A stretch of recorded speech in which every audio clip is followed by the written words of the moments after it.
আসসালামু আলাইকুম রহমতুল্লাহ। বিসমিল্লাহ, আলহামদুলিল্লাহ, ওসসালাতু ওয়াসসালামু আলা রাসূলিল্লাহি ওয়া বা'দ। নামাজ শেষের জিকির সমূহ আজকে আমরা দ্বিতীয় পর্বে চলে এসেছি। সম্মানিত উপস্থিতি, আমরা যেমনটি বলছিলাম, নামাজের শেষে রাসূল সাল্লাল্লাহু আলাইহি ওয়াসাল্লাম অনেক জিকির করতেন।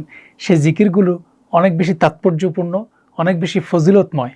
তো আমরা অনেকগুলো হাদিসে দেখি, বুখারী মুসলিম সহ সহিহ হাদিসগুলোতে দেখি রাসূল সাল্লাল্লাহু আলাইহি ওয়াসাল্লাম নামাজ শেষে এই আস্তাগফিরুল্লাহ আস্তাগফিরুল্লাহ আস্তাগফিরুল্লাহ ৩ বার বলতেন।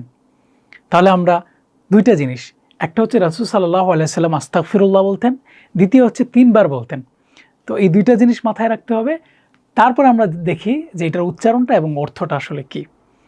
আমরা যদি এই দোয়াগুলো এবং জিকিরগুলো অর্থটা ভালো করে আত্মস্থ করতে পারি, বুঝতে পারি, তাহলে শুধুমাত্র মুখের জিকির হবে না। যেটা হওয়া উচিত, আমাদের অন্তর থেকে আল্লাহর জিকিরগুলো আসা উচিত। অন্তর থেকে জিকিরগুলো করার জন্য অবশ্যই আমাদেরকে অর্থগুলো জানার, বোঝার চেষ্টা করা দরকার।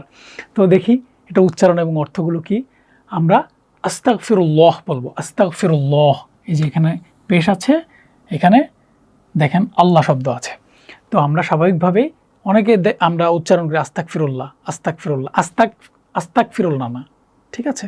আমরা বলবো আস্তাগফিরুল্লাহ আস্তাগফিরুল্লাহ আস্তাগফিরুল্লাহ। আবার অনেকে আছে এখানে ক এর মতো উচ্চারণ করে, হ্যাঁ, আস্তাগফিরুল্লাহ, এখানে ক না, ঠিক আছে, হচ্ছে গ এর মতো, গাইন। তো কি হবে? আস্তাগফিরুল্লাহ আস্তাগফিরুল্লাহ। আশা করি বুঝতে পারছেন। আমার সাথে আরেকবার সবাই একটু বলবেন, আস্তাগফিরুল্লাহ আস্তাগফিরুল্লাহ আস্তাগফিরুল্লাহ। তাহলে আমরা যখন আস্তাগফিরুল্লাহ বলবো, তাহলে এর অর্থটা কি দাঁড়ায়? আমরা আসলে কি বলতেছি? আমরা ইস্তেগফার করি। ইস্তেগফার মানে কি? ইস্তেগফার মানে ক্ষমা প্রার্থনা করা। কার কাছে ক্ষমা প্রার্থনা করা? আল্লাহ সুবহানাহু ওয়া তাআলার কাছে ক্ষমা প্রার্থনা করা। পৃথিবীতে আর কেউ নেই যিনি ক্ষমা করতে পারেন, একমাত্র আল্লাহ সুবহানাহু ওয়া তাআলাই আমাদের ক্ষমা করতে পারেন, আমাদের গুনাহসমূহ ক্ষমা করতে পারেন। তো আমরা এখানে এই কথাই বলি যে আস্তাগফিরুল্লাহ, যে আমি আল্লাহর নিকট ক্ষমা প্রার্থনা করছি।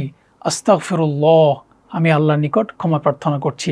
আমরা যদি কোনো গুনাহ করে থাকি, আমরা যদি ভুল করে থাকি, আমরা যখন এই মন থেকে খুব দরদের সাথে আল্লাহর প্রতি ভালোবাসা, আল্লাহর প্রতি যথাযথ ভয় রেখে যদি বলতে পারি আস্তাগফিরুল্লাহ আস্তাগফিরুল্লাহ আস্তাগফিরুল্লাহ, ইনশাআল্লাহ আমাদের এই যে জিকির, আমাদের এই যে দোয়া, আল্লাহ সুবহানাহু ওয়া তাআলা কবুল করবেন, আমাদের গুনাহগুলো ক্ষমা করবেন।